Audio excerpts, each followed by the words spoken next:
Good morning, everyone. My name is Jiang Wu. I'm the director of the Center of Buddhist Studies here at the University of Arizona. I'm also a professor of Buddhist Studies at the Department of East Asian Studies.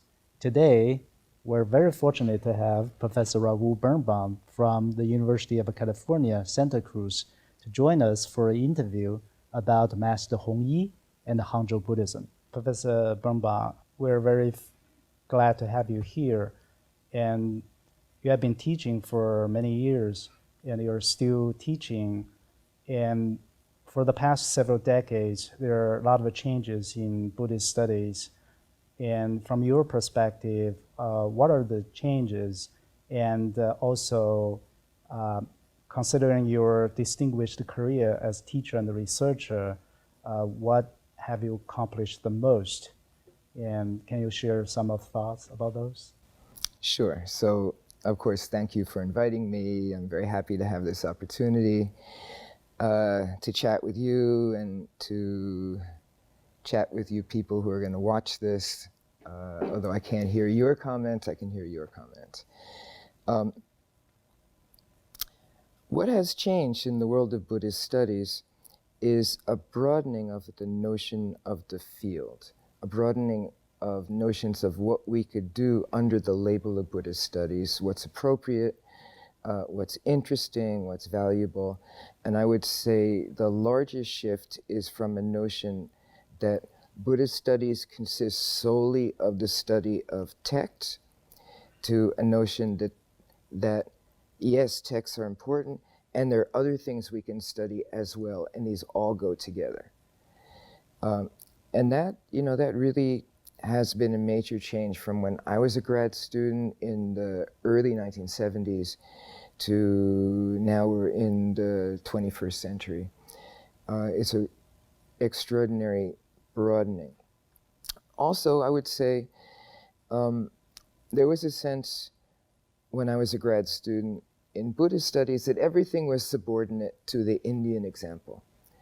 And I think very quickly after that, people began to feel that Buddhist life within any particular culture was of interest in itself on its own terms, not simply as derivative from an Indian example or subordinate to an Indian example or less than an Indian example, but simply valuable in and of itself. I think one way, now I'm reframing your question or adding on to it, one way in which the field will continue to change is for scholars at all ages, at my stage, younger scholars, to begin to not be blinded by the notion of Buddhist studies and Buddhist studies training in looking at any situation. And what I mean by that is if we are thinking about an important Chinese Buddhist or a Chinese person who is a Buddhist, that we don't lose track of everything else in that person's cultural formation and cultural expression. I think it's very, very easy to lose that because we're trained to look for the Buddhist stuff. Yes. And in my project on Hui, that has been the greatest challenge for me, is to see him beyond his Buddhist accomplishment. And we'll talk about this more during this talk and my public talk later today. Right, yeah. So I definitely agree with you. You suggest Buddhist studies has become increasingly holistic, right? It needs to cover not only the Buddhist part, religious, spiritual part, but also maybe artistic part, which later you're going to talk about. And you mentioned Master Hui, and of course, Master Hui is perhaps one of the most famous figure in modern Chinese Buddhist history. And before he became a monk, he was already a famous musician, calligrapher, and artist. And after he was ordained, he devoted himself to Vinaya study, the study of a Buddhist discipline. And you chose to study him for so many years. Can you give us a snapshot of his life? So why he's so attractive for you, and you want to write a book about him? Right. So my first encounter with Master Hui was in 1986. I was in Shanxi province at Wutaishan, and there was like a Buddhist bookshop, a place for mainly Buddhist scriptures to be distributed there in the main village. And I was interested in medieval China. That was my main interest. And I went through the books in the bookshop, and they had all these books, all these copies of this one big book about Master Hui. It had been published, this book, I think 1981, and it was the first sign of a resurgence of Buddhist life in China as permitted by the government. This is a government-sponsored publication. And I bought the book because my principle was, at that time, books were very cheap, and I would just buy any book I saw that looked slightly interesting and ship them all home. And I flipped through it, and I looked at the pictures, and I said, oh, who's this? I'm not interested in this. I'm interested in medieval people. Exactly. They're great. Modern people, not interesting. So I guess my first encounter was inauspicious from the point of view of my reception. But I had the book at home in California. Was I in California? No, I was then in Massachusetts then. Oh, okay. At home in Massachusetts, I flipped through the book. I thought, actually, this guy looks really interesting. And I put it aside. I was working on other topics. And as I continued to go to China, spend time with Buddhist monks in China, and spend time living in monasteries, I'd hear about this person, other people too, but also Hui. And I began to read about him, and I thought, what a fascinating person. He's a great artist. He was a revolutionary. He was a musician. He was an actor. He went to Japan to study. He was Mr. Modern, and then he became a monk. And it seemed that the government, the present government at that time, approved of him. Mm-hmm. And I wondered why that would be. You know, why is he acceptable and others are not acceptable? Because he was not political. Mm-hmm. So what was it in him that made him okay?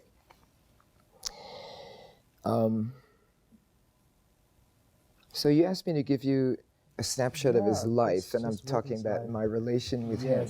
Right. So let me say, up until his mid-30s, this is a man who was definitely a man of the world. And he was extraordinarily accomplished.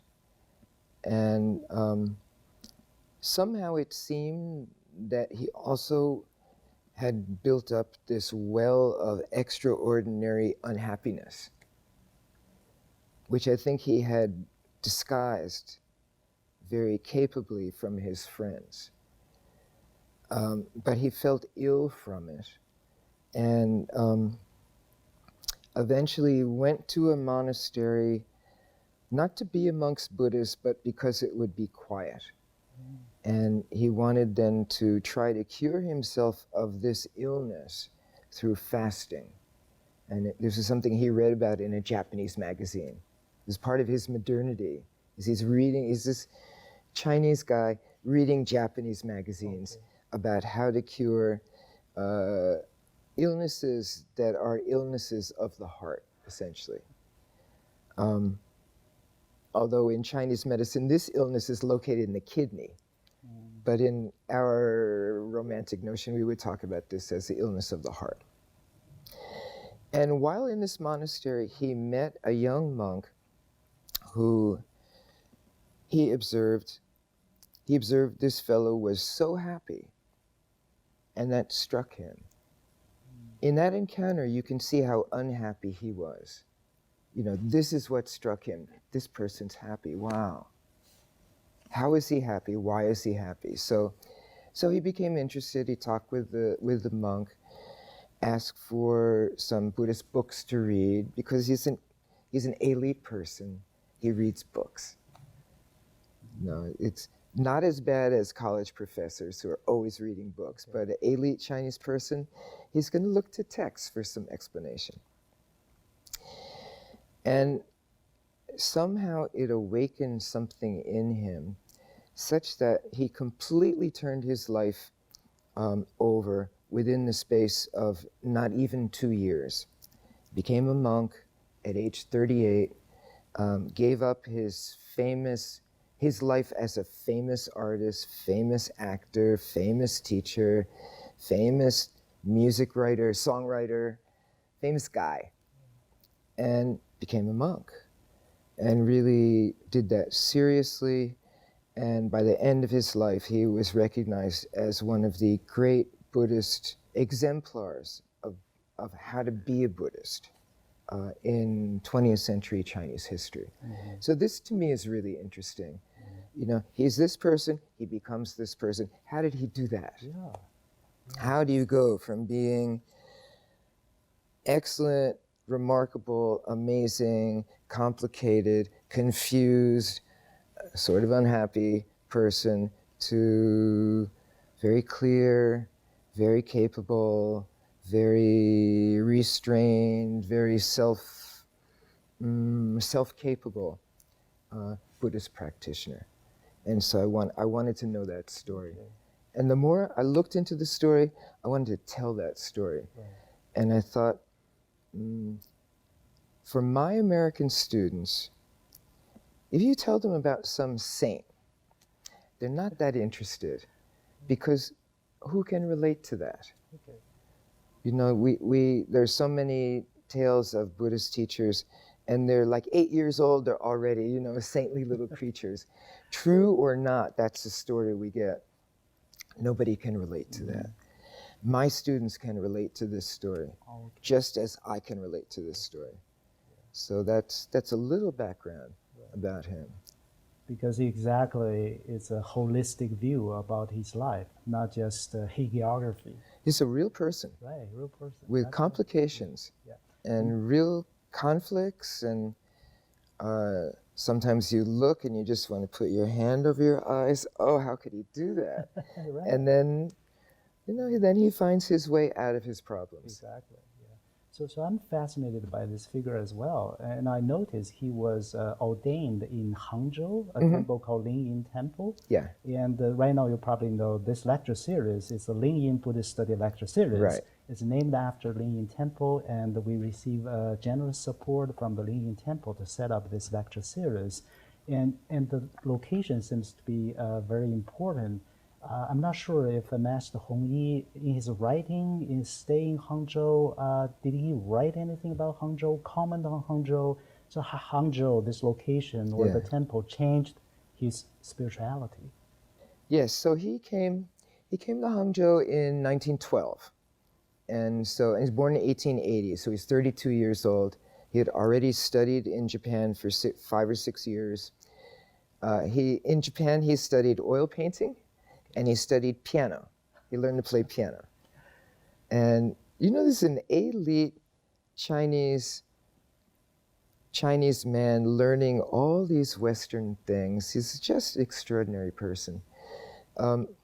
So he came to Hangzhou to be a teacher in one of the new schools that was being set up across China as part of modernization movements.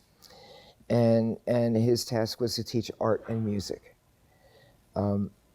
And why was he looking for a teaching job? He had been born into a rich family. They lost their money. Okay. So he needed to he needed income. Plus, he had 2 wives. Ah. And so he needed to support his family.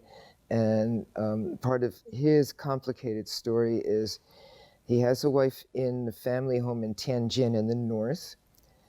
Then he met a woman in Tokyo, and they apparently married, and she came back with him, and then she was living in Shanghai, and then he's living in Hangzhou. Okay. It's very complicated. Okay. Oh, that's the reason why he chose Hangzhou. He got a job He offer. got a job offer. Okay, He got a job offer to work at this very good school I see. with very interesting, forward-thinking faculty. And so he took that job, and that's how he got there.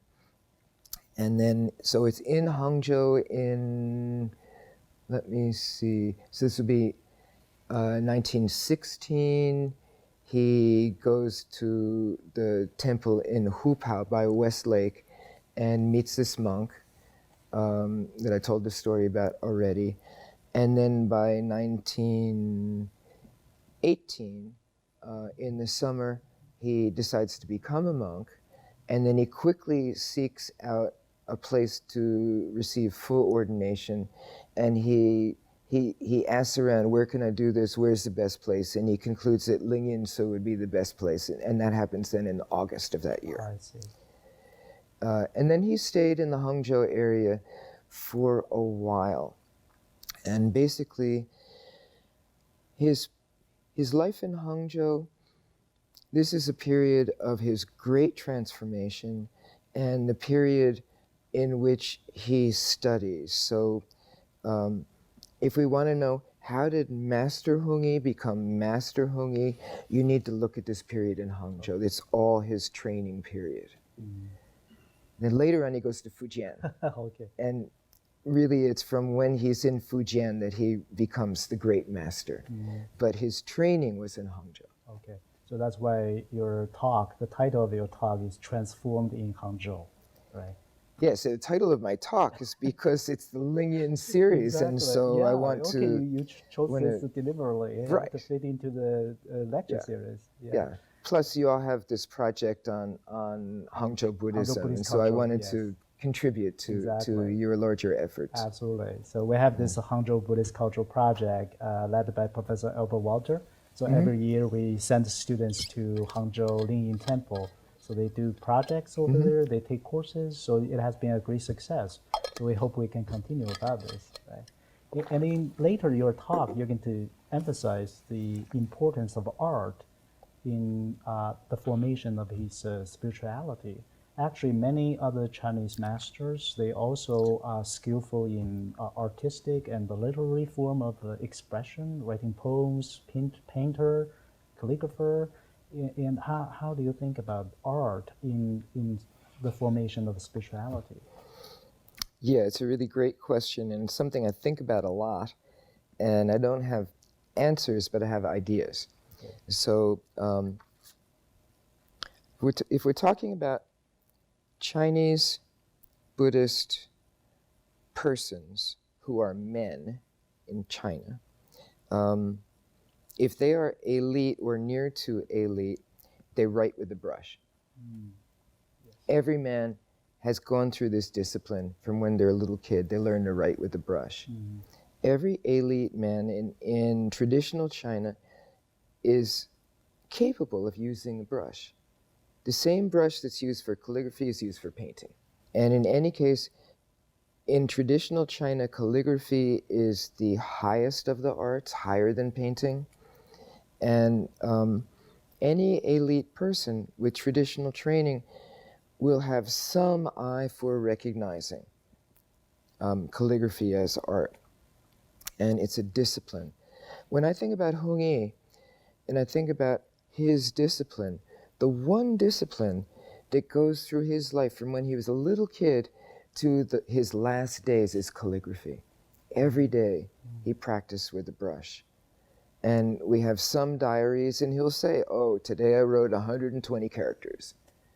Today I wrote 30 characters in seal script, 40 characters in Han period script.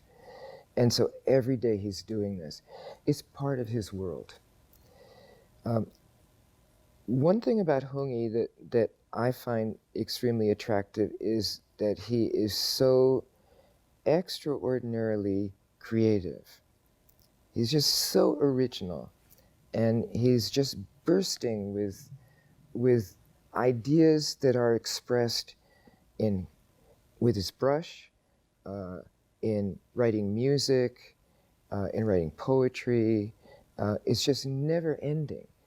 And so this is particular to him, but within the Chinese Buddhist world, at least everybody uses a brush.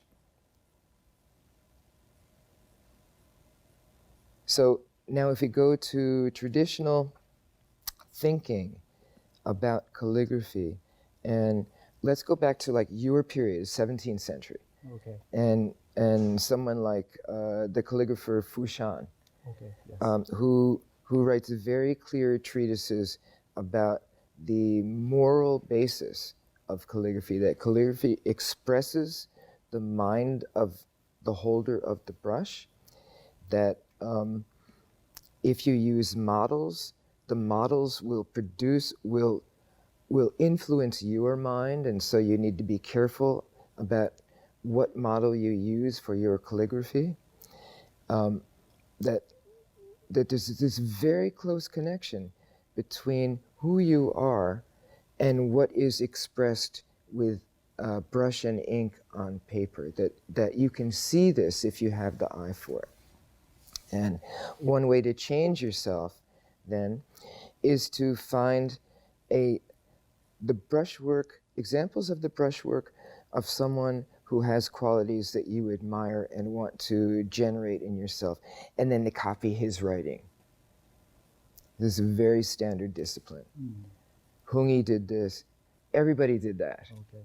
Yeah. And so there's no leap between art and spirituality in that world. It's all integrated. Okay. Yeah, so that makes sense. So we now understand that he's a great artist, but after he was ordained to become a monk, he actually concentrated himself on studying Vinaya, Buddhist discipline, rules, precepts. So this sounds like a little bit contradictory to art, which requires free expression. So what do you think about it? Why he chose this boring topic? Not Chan or Huayan, Tiantai. There are the options there, right? Yeah. So I think it's a really good question, and I want to go back a step and say, he never abandoned his creative work. He kept doing calligraphy. He stopped writing songs, and then he started again. He kept writing poetry. He stopped his work as an actor. But so he always had a creative outlet.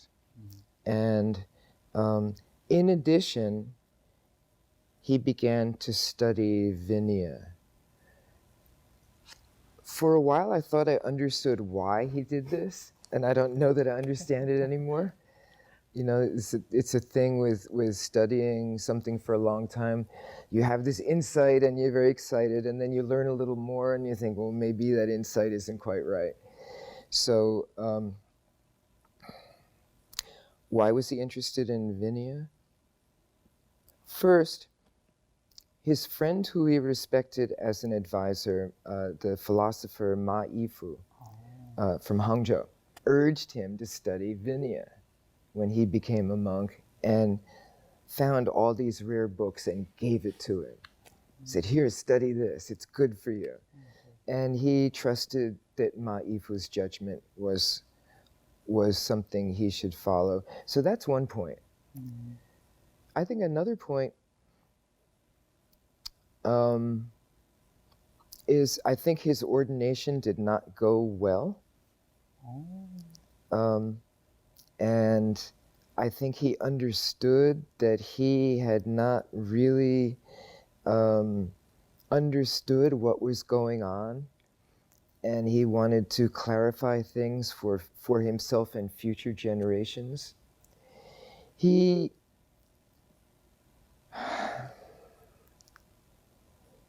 way it is sometimes with elite people is they expect special favors. And so when he went through the ordination process, all the regular people were together, and he was living in another building in the monastery. And the administrative abbot said, oh, you don't have to, just go to whatever you want. And he had, in his own recollection, he had a famous encounter with the great spiritual teacher of Lingyan Tzu at that time, named Hui. And Hui Ming said, "What are you doing? You know, you can't be like this. You're acting like you're a prince." And Hung said yes, yes, yes, and kept doing what he wanted to do. And so his ordination was a little bit odd. And he later on became very interested in retaking the Bodhisattva precepts. And later today in the public talk, I'll show a manuscript that's related to this that he wrote out for retaking Bodhisattva precepts. So I think he felt that he had not really properly done it. I see. And I think this was on his mind. There's two things that he did with his Vinaya studies that I want to highlight. One is that he took this mass of materials and boiled it down to very clear statements. And so I know for myself, there was a certain point in time when I had a lot of questions about very basic things about Chinese Buddhist life and Chinese Buddhist rules. And I would ask monks in monasteries where I was living, well, could you explain this to me? And they couldn't explain it. No. They would give me explanations, and I knew even as they were talking, as they were making it up on the spot. They just follow, right? They don't ask questions. And I wanted to understand, you know, I'm a foreigner, and so it's not just something that's absorbed from my birth. And then I started reading Hung's essays, and he's answering all the questions I had very clearly.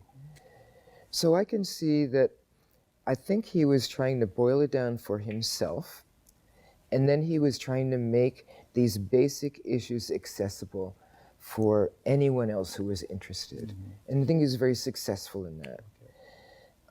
So that's number one. Number two, he could look around and see in the Republican period that Buddhist life was very up and down.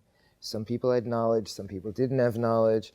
Some monasteries were really great, some monasteries were scary places. People didn't know what were the important rules, what are the less important rules, what should they focus on, what could they not be so concerned about.